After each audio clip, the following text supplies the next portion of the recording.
Ok. Bom, vamos lá. Então, eu montei essa aula para a gente falar alguns princípios gerais de fluidoterapia, comentar, assim, alguma coisa de como que faz um soro de manutenção, alguma coisa de reidratação, enfim. Bom, então, a gente vai separar basicamente a aula em alguns conceitos básicos. Vamos falar um pouquinho sobre parâmetros de manutenção, focado, obviamente, em criança, tipos de perdas que a gente pode ter de acordo com o tipo de alteração que a criança apresente, os tipos de soluções que a gente tem, falar um pouquinho de soroterapia de manutenção e de hidratação venosa. Bom, então, assim, um conceito básico, né, que eu acho que eu até já falei com vocês em outra aula, creio eu, é como é que é essa dinâmica da distribuição da água corporal ao longo da vida, né? O que acontece ao longo da vida? O que acontece é uma redução do percentual do fluido extracelular, enquanto que o fluido intracelular praticamente se mantém inalterado. E essa redução do fluido extracelular leva, consequentemente, a uma redução na água corporal total, uma vez que o fluido intracelular varia muito pouco ao longo da vida. Bom, qual que é a mensagem disso, né? Se a gente pegar aqui recém-nascidos prematuros e a termo, principalmente, eles têm um percentual muito grande de água no fluido extracelular. O que equivale a dizer que eles vão ter uma chance muito maior de perder essa água com o meio ambiente, né? Então, eles são muito mais hidroláveis do que as crianças maiores, porque a água de troca, que é a água do fluido extracelular, está muito mais abundante e disponível, né? Então, por exemplo, se você pega um recém-nascido e coloca numa incubadora aquecida, ele desidrata. Ao passo que se você pegar uma criança grande, ela entrar numa sauna um tempo, ela não vai desidratar. Então, quer dizer, a água de troca desse recém-nascido é muito mais abundante e, consequentemente, ele é muito mais susceptível a esse tipo de fenômeno. Bom, outro conceito que é importante é em relação ao controle homeostático da volemia, né? Então, a gente tem um centro vasomotor no tronco cerebral, a gente tem alguns osmorreceptores hipotalâmicos, né, que vão responder a diferentes estímulos.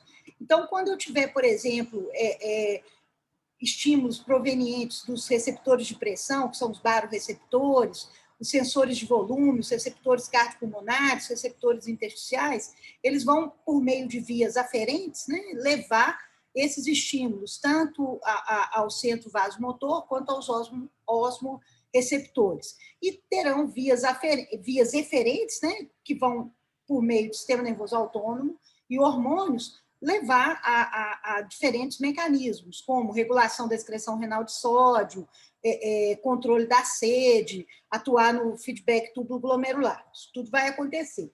Mas uma coisa que é importante a gente saber é que sempre o organismo vai responder primeiro a alterações da volemia e depois a alterações de qualquer outra natureza. Então, primeiro o corpo se defende da hipovolemia para depois, por exemplo, equilibrar a osmolaridade. Então, muitas vezes, se a gente tiver, por exemplo, uma hiponatremia com hipovolemia, eu vou continuar reabsorvendo sal e água.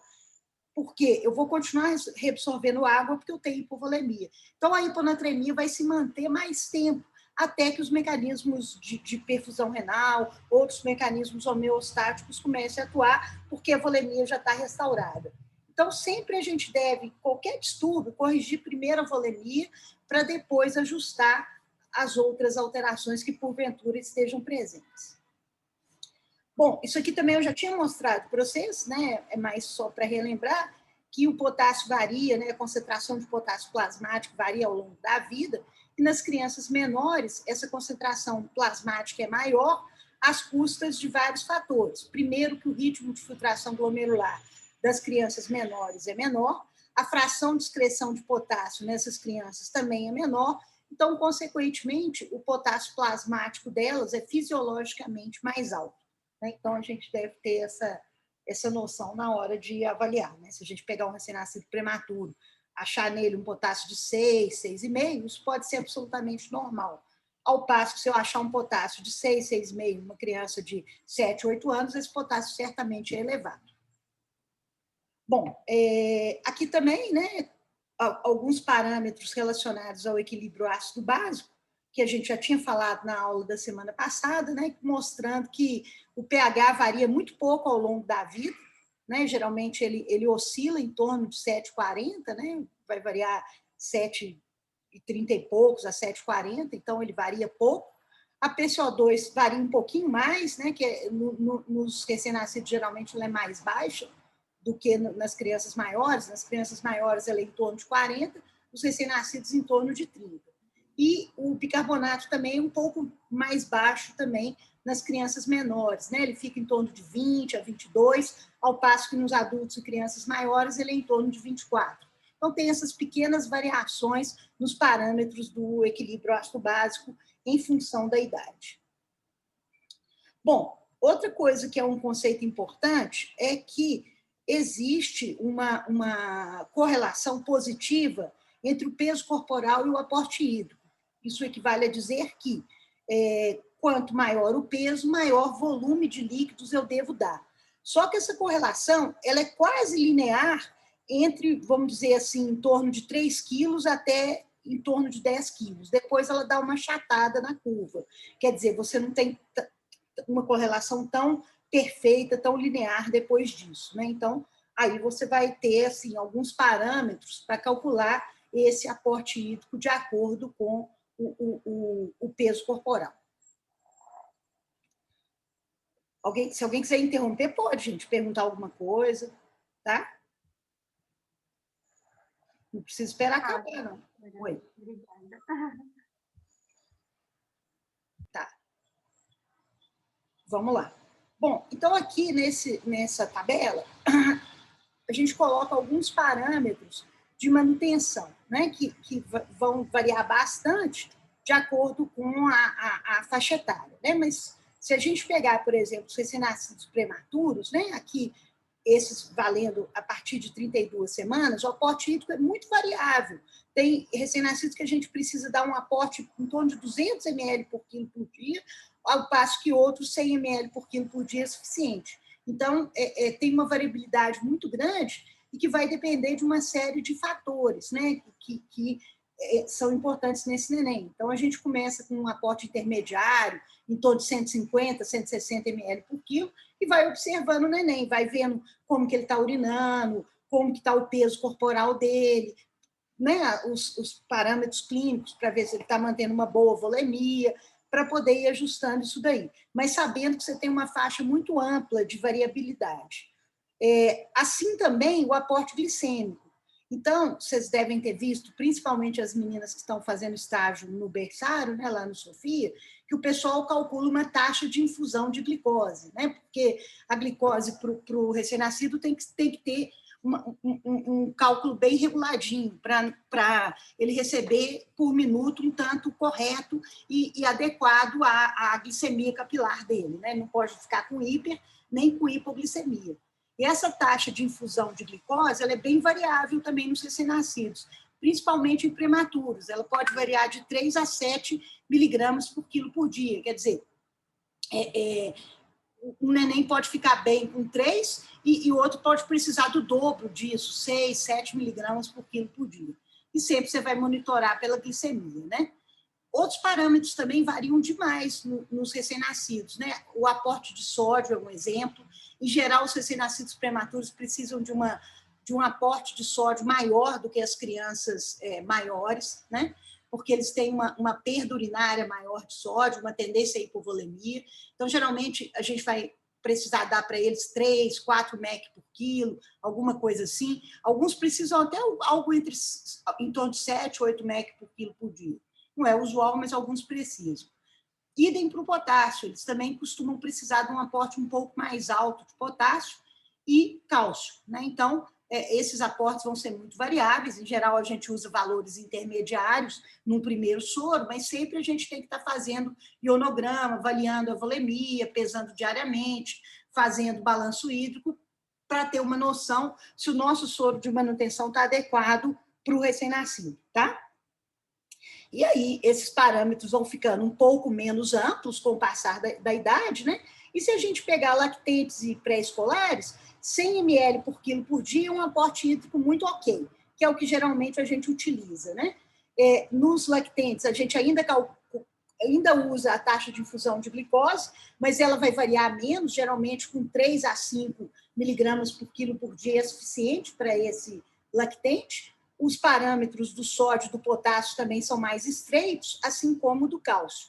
E nas crianças maiores, a gente nem precisa mais calcular taxa de infusão de glicose, a gente pode calcular a concentração de glicose no soro, que em geral a gente coloca de 6 a 10%, o que equivale a dizer que para cada 100 ml de solução eu vou ter que ter 6 a 10 gramas de glicose. Né? Então, quando a gente fala um soro a 6%, ele tem 6 gramas em 100 ml. Um soro a 8%, 8 gramas em 100 ml. Um soro a 10%, 10 gramas em 100 ml. E os aportes, né, tanto de sódio e potássio, vão reduzir, principalmente nos escolares e adolescentes, assim como o aporte hídrico, né? Ele também vai ser um pouco menor. Então, são mais ou menos esses parâmetros. Não é necessário usar cálcio em soro de manutenção a partir da idade pré-escolar, você não precisa colocar, a não ser, obviamente, que o paciente tenha alguma hipocalcemia, caso contrário, não é necessário, ou se ele for ficar numa soroterapia por tempo prolongado, né? Aí talvez você tenha que pôr. Mas se ele for fazer um jejum, supondo, para uma cirurgia, um jejum de 24 horas, alguma coisa dessa ordem, não é necessário você acrescentar cálcio. Bom, aqui, gente, um pouco da composição de acordo com o tipo de perda, né? Então, conforme a substância que você está perdendo no organismo, você vai ter diferentes eletrólitos que a compõem, né? Então, por exemplo, a saliva, né? A saliva é uma solução hipotônica que tem baixa concentração de eletrólitos, ela tem um pouco de sódio, um pouco de potássio, um pouco de cloro, um pouco de bicarbonato, e não tem hidrogênio. Tá? Então, uma solução bem hipotônica, né? Vocês veem que tudo são concentrações baixinhas. Já o suco gástrico, ele vai ser uma solução bastante rica em hidrogênio e cloro, principalmente em cloro. Então, a gente vai ter um paciente que vomita muito, a gente vai ter hipocloremia e alcalose metabólica, tá? Porque ele perde muito cloreto, consequentemente, ele reabsorve bicarbonato compensatoriamente e perde hidrogênio. Então, ele perde hidrogênio que não mais tampona esse bicarbonato e perde um pouco de sódio e potássio. Né? Então, esse paciente tende a ter, né, o que vomita muito, uma alcalose metabólica hipoclorêmica e muitas vezes hipopotassêmica. A bile, né? A bile é uma solução muito rica em sódio, então é uma solução rica em sódio e rica em cloro. Então, o paciente tende a desidratar muito quando ele tem, por exemplo, uma fístula biliar, né? Porque ele perde muito sódio, então ele vai ter essa característica. A solução pancreática também é bastante rica em sódio, mas ao invés de ser tão rica em cloro, ela é rica em bicarbonato. Então, ele perde muito bicarbonato de sódio, uma fístula pancreática, alguma coisa assim. Então, ele vai ter uma acidose metabólica, provavelmente. A solução ileal, né? Aí ela já vai ter sódio, cloro, um pouco de bicarbonato, né? Já vai ter assim, uma perda mais variável, né? A jejunal já começa a perder mais cloro do que bicarbonato, e a diarreia, né? O fluido diarreico, ele tem uma perda de sódio grande, uma perda de cloro grande, também uma perda de bicarbonato e de potássio, quer dizer, perde praticamente tudo em quantidades variáveis, e aí nós vamos ter as alterações de acordo com essas perdas, né? Uma drenagem do cólon, né, vai perder muito potássio, tá? Então a tendência à hipopotassemia é grande, né? Uma perda bem importante. O suor é uma perda hipotônica fisiologicamente, né? Então o paciente vai perder um pouquinho de sódio, um pouquinho de potássio, um pouquinho de cloro, nada de bicarbonato, nada de hidrogênio. Mas se o paciente, por exemplo, tiver fibrose cística, né, em homenagem ao Jonas, ele vai perder muito sódio e muito cloro. Então, ele pode realmente desidratar suando, né? Desidratar importantemente. Então, ele vai ter, né, essa característica de perda de NaCl importante no suor. Né? Então, depende da secreção do fluido, a gente vai pensar o que a gente espera de distúrbio e como que a gente deve, obviamente, repor esse paciente. Bom, sobre as soluções, né? Então, a gente tem várias soluções, né, que a gente usa na prática clínica, É importante a gente saber qual que é a composição de eletrólitos dessa solução, mas também qual que é a osmolaridade dessa solução, porque isso tem implicações práticas, né? Na hora da gente usar e tudo, a gente tem que saber quando que a gente deve ou não deve usar determinada solução. Então, se a gente pegar o soro fisiológico, que é o NaCl a 0,9%, ele tem quantidades iguais de sódio e cloro, tem apenas sódio e cloro. Então, eles têm 154 mEq por litro de sódio, a mesma quantidade de cloro. Consequentemente, a osmolaridade dele é a soma desses dois componentes, 154 mais 154. Então, ele tem 308 miliosmóis por litro. Então, ele tem uma osmolaridade levemente superior à osmolaridade fisiológica, que em geral está em torno de 290, né? Assim, fisiologicamente. Então, ele é quase isosmótico mesmo, né? Quando a gente dilui o soro fisiológico em partes iguais, por exemplo, com água bidestilada, né? Então, metade soro fisiológico, metade água bidestilada, a gente vai cair para metade a concentração tanto de sódio quanto de cloro. E claro que a osmolaridade também será metade, né? Então, vai ser uma solução que tem em torno de metade da osmolaridade plasmática, né? Um pouquinho mais da metade.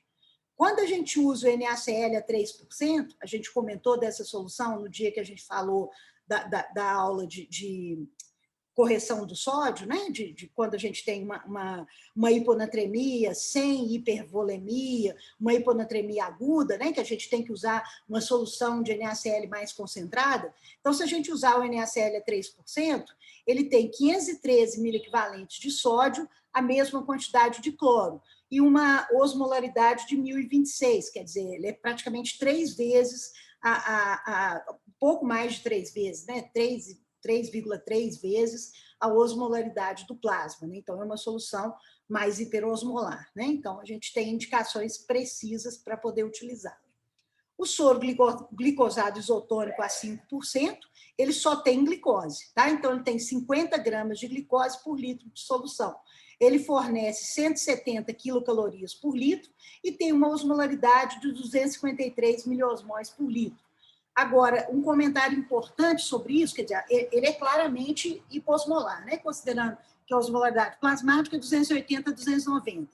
Mas ele ainda tem um agravante, que fica mais hiposmolar ainda, que geralmente, quando a gente infunde glicose, a gente estimula a liberação de insulina, e essa glicose é colocada para dentro da célula. Então, a osmolaridade efetiva do plasma que o soro glicosado isotônico gera é muito baixa, por isso que ele não serve para hidratar ninguém, porque ele é quase que água pura quando você usa na veia, né?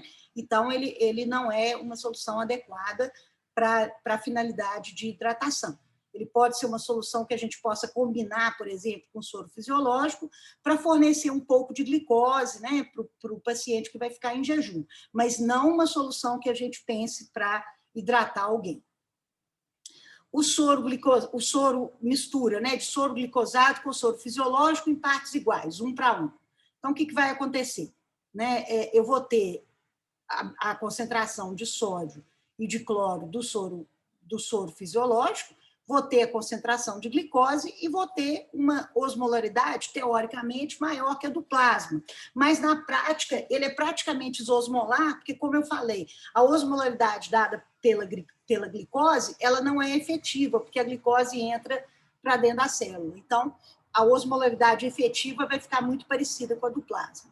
Quando eu faço uma mistura de soro glicofisiológico 4:1, que a gente usa muito nas soluções de manutenção, eu vou ter, então, o soro fisiológico diluído, né, a glicose com a sua concentração, e uma osmolaridade levemente superior à do plasma, de 329. Então, essa é uma solução bem ok para usar como fluido de manutenção, ainda dá um pouquinho de glicose que serve para fornecer um pouquinho de caloria, né? O soro glicosado a 50%, que a gente também não usa assim puro para nada, a gente só usa, às vezes, quando você tem uma hipoglicemia grave, que aí você vai fazer um bolos, onde você põe uma parte de soro glicosado, uma parte de água destilada, né? Seria a única indicação de usar essa solução sozinha, né? Assim, mas mesmo assim, ela é diluída em partes iguais com água destilada. Fora isso, você usa só para aumentar a quantidade de glicose de uma solução para poder fornecer um pouco mais de caloria num paciente que vai ficar em jejum. Então, essa solução ela tem 500 gramas por litro, 500 gramas de glicose por litro de solução, ou 50 gramas por 100 ml, 50%, né? 50 gramas em 100 ml.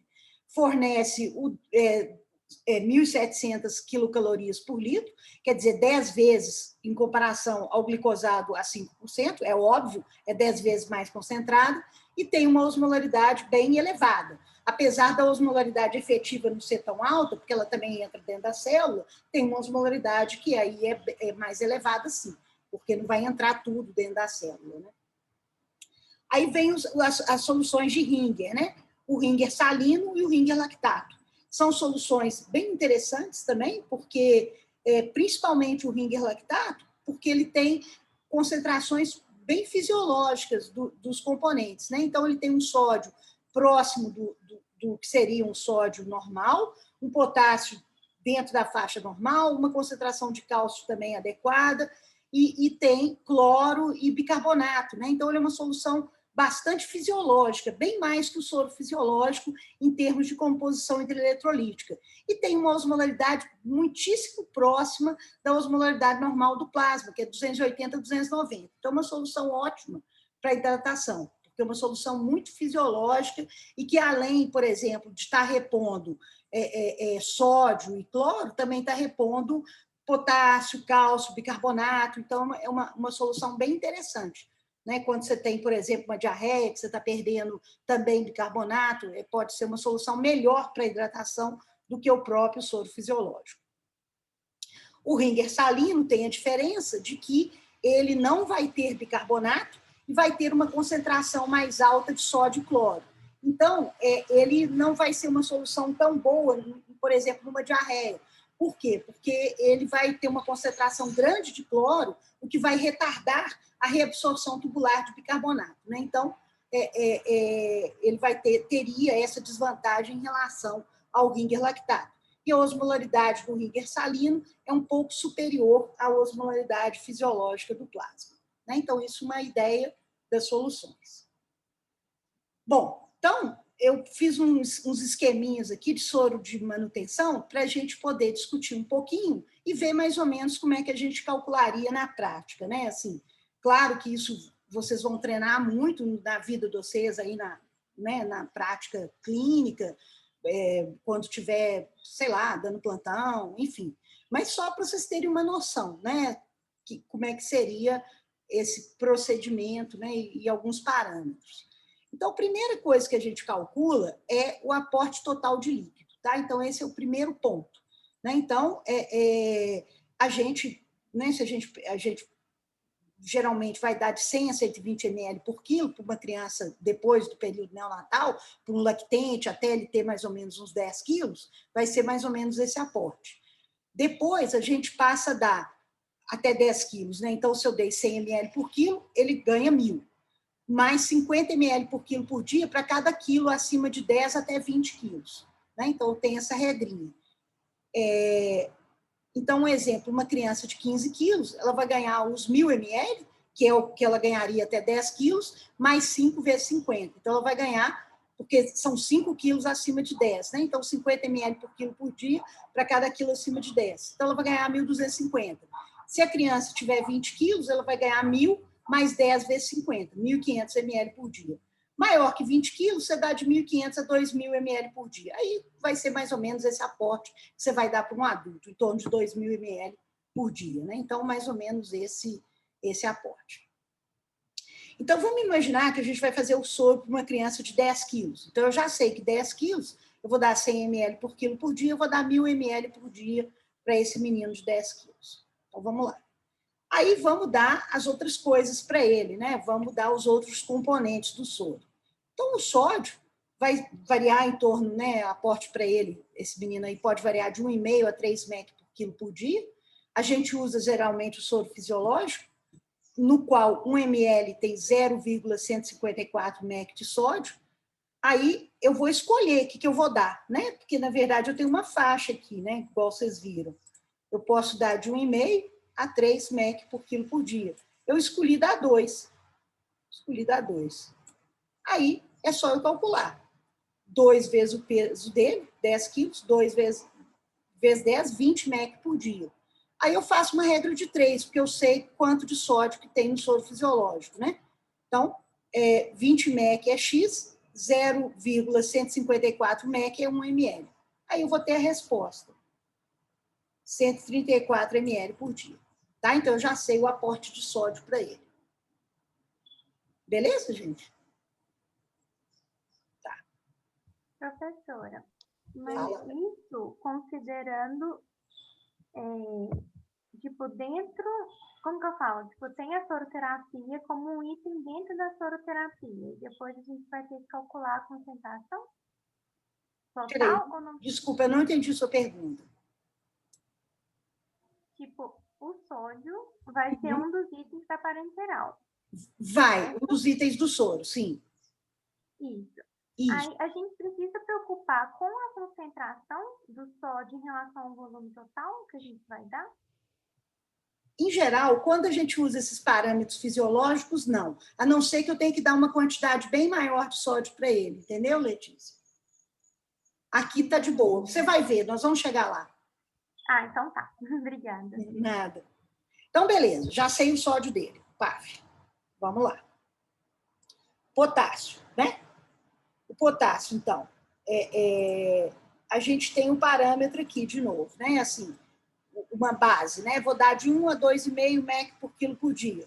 Eu sei que cada 1 ml tem 1,346 mEq de potássio. O potássio que eu tenho é o KCl a 10%. Beleza. Então, o menino tem 10 quilos, é de 1 a 2,5, eu escolhi dar 1,5. Escolhi dar um valor no meio aqui. A gente escolhe arbitrário. Depois você faz o ionograma e vê se está bom. Né? Se for usar muito tempo o soro. Se for usar só uma noite, ele vai operar no dia seguinte, não precisa fazer nada, não. Então, eu escolhi dar 1,5 mEq por quilo por dia. 1,5 vezes 10, 15 mEq por dia. Fiz a regra de 3, está aqui. 15 é X, 1,346 é 1. Está a resposta aqui, 11 ml por dia. Pronto, calculei. Bom, esse menino tem 10 quilos, né? Então, ele já é provavelmente maiorzinho, então ele não precisa de cálcio. Então, nem preciso calcular cálcio para ele. A não ser que ele fosse ficar num jejum muito prolongado. Aí, o que falta para eu dar para ele? Falta para eu dar glicose. Aí, vocês lembram que eu fiz naquela tabelinha aqui, ó. Opa, aqui ela. Que a concentração de glicose é de 6 a 10%, que a gente geralmente dá. Então, é isso que eu vou calcular agora. Então, qual que é o meu parâmetro para eu dar glicose? Eu vou ter que dar uma concentração de glicose que deve variar entre 6 a 10%. Ou seja, 6 a 10 gramas para cada 1.000 ml de líquido total. Né? Beleza. Então, vamos supor que eu escolhi a metade, né? Vou dar 8%. Escolhi que eu vou dar glicose 8%. Então, 8 gramas em 100 ml, eu sei que o meu soro é 1.000 ml, que foi a primeira coisa que eu calculei, né? Se a gente voltar lá, o aporte dele é 1.000 ml, né? Então, eu já sei que é 1.000. Então, se o aporte é 1.000, eu vou ter que dar 80 gramas de glicose, né? Então, está aqui a conta. 8 gramas em 100, 80 em 1.000. Tá? Então, beleza. Então, agora eu vou calcular a glicose. Vamos ver como é que a gente faz. Então, vamos lá. Vou mostrar para vocês um jeito facinho da gente fazer. Então, eu tenho duas possibilidades de solução. O soro glicosado isotônico a 5% e o soro glicosado hipertônico a 50%. Né? O glicosado isotônico ele tem 5 gramas de glicose por cada 100 ml de soro. O hipertônico tem 50 gramas de glicose por cada 100 ml de soro. Então, vamos imaginar que eu vá fazer a conta com os dois para ver quanto que daria de volume, né? Então, se eu pusesse as 80 gramas como soro glicosado isotônico, olha o que aconteceria.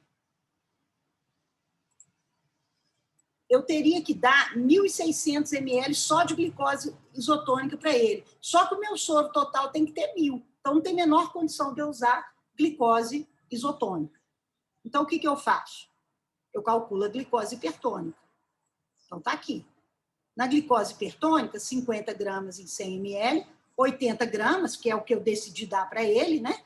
Vai ser em X. Aí eu chego a um resultado que é de 160 ml. Aí tá beleza. que aí eu consigo colocar nos meus 1000 ml, consigo colocar o meu potássio de 11, consigo colocar o meu sódio, consigo colocar tudo, né? Então, vamos ao soro. Então, olha lá, olha o meu soro, como é que ficou. O volume total é 1000, né? Então, eu já sei que 160 vai ser de glicose hipertônica, 134 vai ser de sódio, 11 ml vai ser de potássio. O que eu completo o resto do volume? Água, para diluir. Porque eu tenho que diluir a glicose, tenho que diluir o sódio, tenho que diluir o potássio, então eu vou completar com água. Ah, eu poderia completar com glicose a 5%? Poderia, só que você ia aumentar das 8 gramas que você queria dar. Então, se você completasse aqui com glicose a 5%, você tinha que diminuir um pouco a quantidade de glicose hipertônica, para poder dar a quantidade em gramas que você deseja, tá? E aí você ia ter que fazer um monte de continha. Assim é mais fácil, você já resolve seu soro.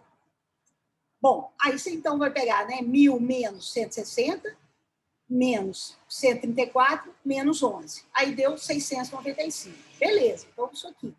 Geralmente, a gente não prescreve o soro para 24 horas, a gente costuma prescrever para 6, 8 ou 12 horas. Então, vamos prescrever para 12 horas, que é uma noite de jejum. Amanhã o menino vai operar. Então, é só dividir tudo por 2 aqui. Todos esses volumes divididos por 2. Está aqui. Então, dividi 695, deu 347, dividi 160, deu 80, dividi 134, deu 67, dividi 11, deu 5,5.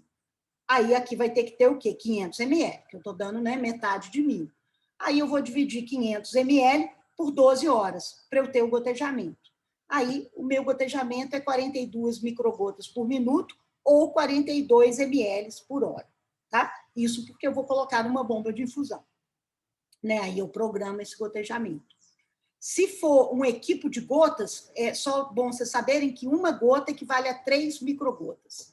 Né? Então, aí só fazer a conversão. Mas, geralmente, em criança, a gente sempre usa equipo de microgotas e bomba de infusão. Isso é o correto. Deu para entender isso, gente? Deu sim. Oi? Deu sim. Show, muito bom. Professora, eu fiquei um pouco de dúvida, assim, quando eu vou ter que fazer todos esses cálculos do potássio, do sódio? Quando? Às vezes eu não vou precisar, né, fazer. Às vezes, não. Se você for pôr uma criança em jejum e for fazer um soro de manutenção para ela, você vai ter que fazer. Você não tem saída, não. Então, sempre tem que fazer. Sempre tem que fazer. Se você, não é assim, você vai, por exemplo, se você for só manter uma aveia para antibiótico, aí não precisa fazer, não. Aí você pode manter a aveia, por exemplo, com uma solução de glicose isotônica pingando bem lentinho, tipo 2 ml por hora, só para manter a aveia, entendeu? Aí você não precisa calcular nada. Mas toda vez que você, por exemplo, a criança vai ficar em jejum, você tem que pôr um soro, porque ela vai ficar num jejum um pouco prolongado. Aí você tem que fazer conta. Não tem saída, não. Entendi. Entendeu? Uhum. Né? Aí, realmente, Obrigada. nada. Bom, para eu hidratar um paciente desidratado, né? Vamos imaginar uma hidratação venosa, né? Que é a última parte que eu vou falar hoje. Mas só para dar essa noção para vocês. Porque eu não sei se vocês aprendem isso em algum lugar. Primeira coisa que a gente faz, gente, é estimar o grau da desidratação, tá? Então, o ideal é que eu tenha o peso antes e o peso depois, que aí eu sei exatamente quanto que ele perdeu de líquido, né? Porque eu vou ter uma medida precisa, né? Porque 1 quilo é 1 litro. Então, é muito preciso isso. Mas, geralmente, a gente não tem esse peso prévio. Então, eu tenho que basear em sinais e sintomas de desidratação. Então, a gente considera leve quando eu tenho até 5% de perda de peso. Então, o paciente desidratado leve, ele mantém alguma diurese, mas ele tem a língua seca, um choro mais sequinho, com menos lágrima, mas ele ainda tem o turgor e elasticidade da pele, quando você puxa a pele, ainda está preservado, não é aquela pele pastosa que custa voltar. Né? Assim, quem já viu algum menino desidratado sabe que a pele, você puxa assim, a pele custa voltar para o lugar. Fica um trem meio, sei lá. Bom, na desidratação moderada, a gente vai ter uma perda de 5 a 15% do peso, tá? Então, a gente já vai ter um paciente que diminui a diurese ou está sem urinar, chora sem lágrima e tem turgor e elasticidade diminuídos. O que diferencia a desidratação moderada para grave é que na grave a gente já tem sinais de choque hipovolêmico. Então, ele já tem pulso fino, tempo de reenchimento capilar alterado, já vai estar muito taquicárdico, então ele já vai ter, né, pode estar até hipotenso, então ele vai ter sinais de comprometimento hemodinâmico. Né? Então, isso é como a gente classifica baseado em sinais e sintomas. Né? Mas se a gente tiver o peso prévio, é muito melhor. Bom, então vamos imaginar uma situação hipotética. Eu tenho um lactente de 5 quilos, que ele teve uma perda de 10%, né? Ele foi classificado como uma desidratação moderada, ou porque tem o peso prévio, ou porque os sinais e sintomas sugeriam isso. Então, teoricamente, se ele tem 5 quilos e perdeu 10%, ele tem um déficit de 500 ml, certo? Né? 10% de 5 é 500.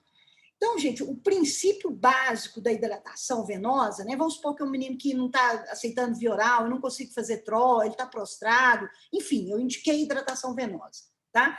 Então, o princípio da hidratação venosa é 2 fases de reposição, uma fase rápida e uma fase lenta. Na fase rápida, eu vou repor 50% do volume de perda, quer dizer, 50% de 500, 250 ml, em 1 a 2 horas, para poder dar aquela hidratada inicial.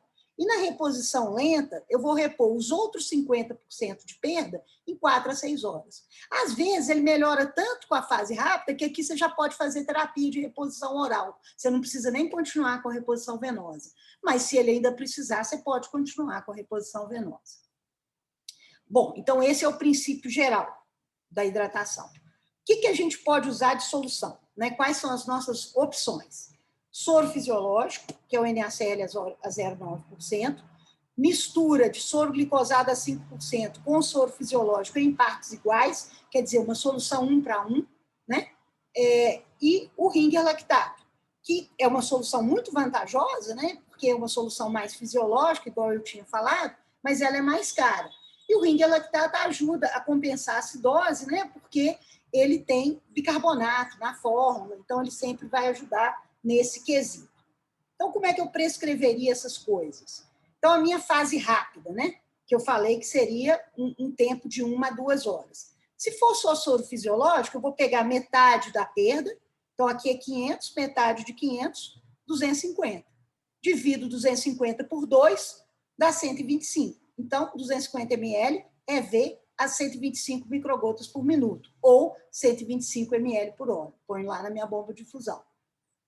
Se for a solução metade glicose, metade soro fisiológico, eu vou pôr, o total é 250, então eu vou pôr 125 de soro glicosado isotônico, 125 de soro fisiológico, no mesmo gotejamento, que é o mesmo tempo, 2 horas. Se for Ringer lactato, 250 ml de Ringer é V a 125 microgotas por minuto, mesmo tempo de 2 horas. Então, isso aqui é uma fase de reposição rápida da hidratação. O que muda na fase de reposição lenta? O volume é o mesmo, só que eu vou gotejar mais lento, que o meu tempo na reposição lenta é de 4 a 6 horas. Então, em vez de eu dividir o 250 por 2, eu vou dividir o 250, por exemplo, por 5, né? Que entre 4 e 6 eu posso dividir por 5. Então, em vez de eu dar 125 microgotas por minuto, eu vou dar, por exemplo, 50 microgotas por minuto. Tá? E isso para todas, né? Bom, acho que era isso. Acho que era isso, pessoal. Se vocês tiverem alguma pergunta, quer que eu repita alguma coisa, estou às ordens. Professora, eu continuei com aquela dúvida, no sentido Sim. de eu preciso me preocupar após o cálculo das partes do soro com a concentração total da solução? Então, Letícia, se você usa esses parâmetros fisiológicos, não. Porque você vai ter certamente uma concentração total ok. Você vai preocupar quando você vai ter que usar, por exemplo, um aporte hídrico menor. Vamos supor que é um paciente que tem restrição hídrica, né? Aí você tem que ver quanto que você está colocando, por exemplo, de sódio, se está uma concentração que leva a uma osmolaridade mais elevada, aí você vai ter que fazer um pouquinho mais de cálculo. Mas num soro de manutenção básico, onde você vai dar um aporte fisiológico de 100 ml por quilo e aquelas quantidades fisiológicas de cada componente, você não precisa de fazer conta depois, não. Você pode até fazer para ver como está, mas não precisa. Entendi.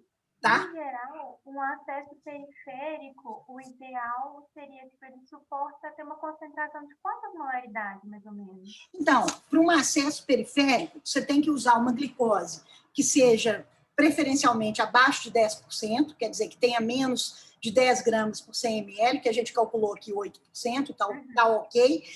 Em geral, na faixa fisiológica, igual a gente calculou o sódio, um aporte de 2, 3 mEq por quilo, a osmolaridade vai ser baixinha, não vai afetar, não. Então, aí o que vai mandar mesmo é a concentração de glicose, que deve ser abaixo de 10% numa veia periférica. Teoricamente, tolera até 12%, mas o ideal é usar abaixo de 10%. Entendi. E Tá? se fosse o caso de, por exemplo, pegar um paciente com uma hipoglicemia mais importante, Tá. ou alguma situação que eu precisasse de fazer uma infusão de glicose mais importante, daria para fazer isso só pelo central?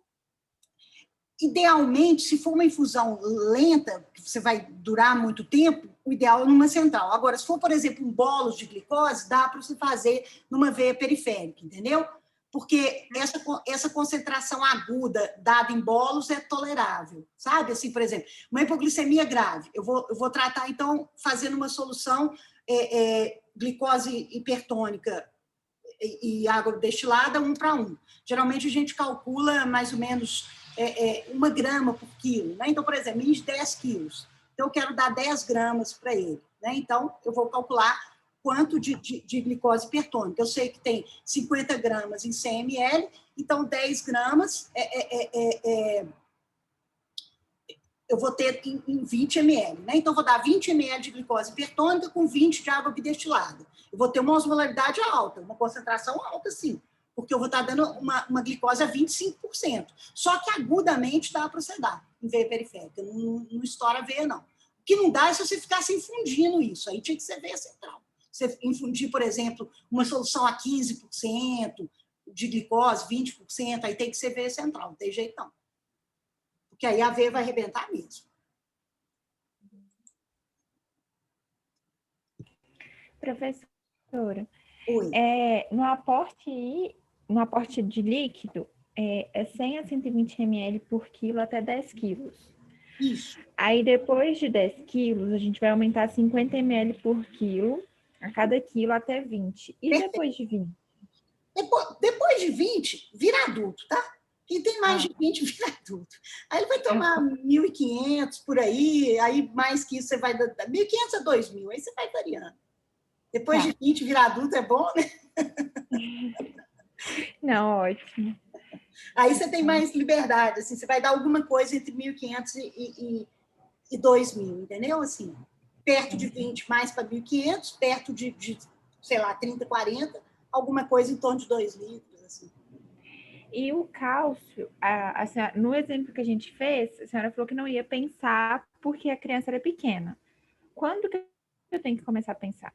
Não, o cálcio você vai dar em recém-nascido e lactente. Depois disso, não precisa mais. Tá, é o contrário, né?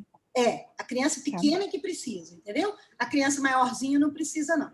A não ser que, como eu falei, ela for ficar, por exemplo, vai ficar 10 dias em jejum, aí você vai ter que pôr, porque aí você vai pôr até talvez uma parenteral, uma coisa assim. Mas se ela for ficar umas horas em jejum, assim, 24, 48 horas, não precisa não. Ela tem reserva, tranquilo. Tá ótimo. Obrigada. Nada.